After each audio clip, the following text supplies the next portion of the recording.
আরামবাগ সাংগঠনিক জেলার কামারপুকুরের আলু চাষি এবং ব্যবসায়ীদের জীবন জীবিকা রক্ষার্থে বিজেপির ডাকে প্রতিবাদ সভা ও পথ অবরোধ এই কর্মসূচিতে অংশগ্রহণ করেন রাজ্য বিধানসভা বিরোধী দলনেতা শুভেন্দু অধিকারী।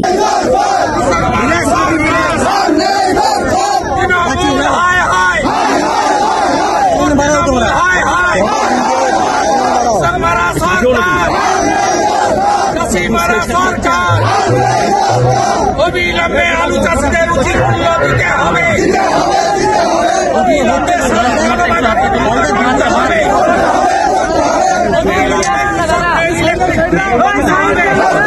এই নিয়ে তিনি বলেন, আমরা ফেব্রুয়ারির পরে বাঁকাদহ হাতিকা এলাকাতেও অবরোধের ডাক দিচ্ছি এবং আজকে প্রতিটি অবরোধ হলো বিক্ষোভ হলো, এরপরে লাগাতার হবে, কৃষকরাই করবে, আমরা প্রয়োজন হলে পতাকা ছাড়া থাকবো।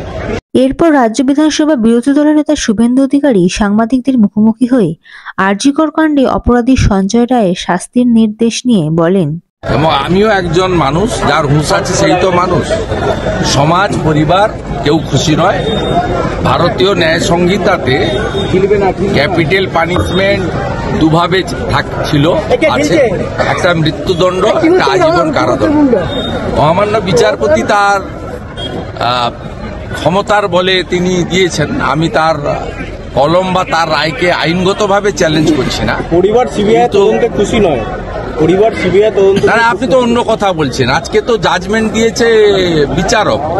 সিবিআই তো সঞ্জয় রায়কে মেন অ্যাকিউজড করেছে এবং সিবিআই যে চার্জশিটটা তো আপনারা না পড়ে বায়াসড কোশ্চেন করছেন।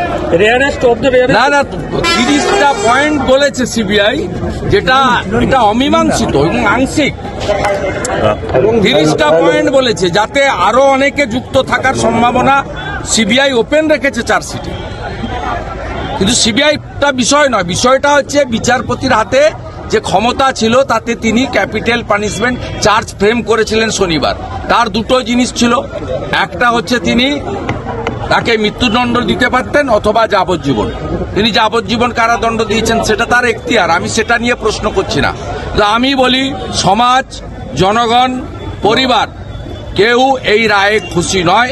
আমি ব্যক্তিগতভাবে খুশি নয়।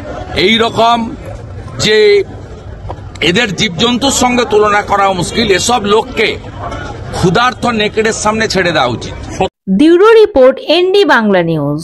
সবার আগে সব খবর, সঠিক খবর পেতে ফেসবুক পেজটি ফলো করে এবং ইউটিউব চ্যানেলটি সাবস্ক্রাইব করে রাখুন আর শেয়ার করতে ভুলবেন না।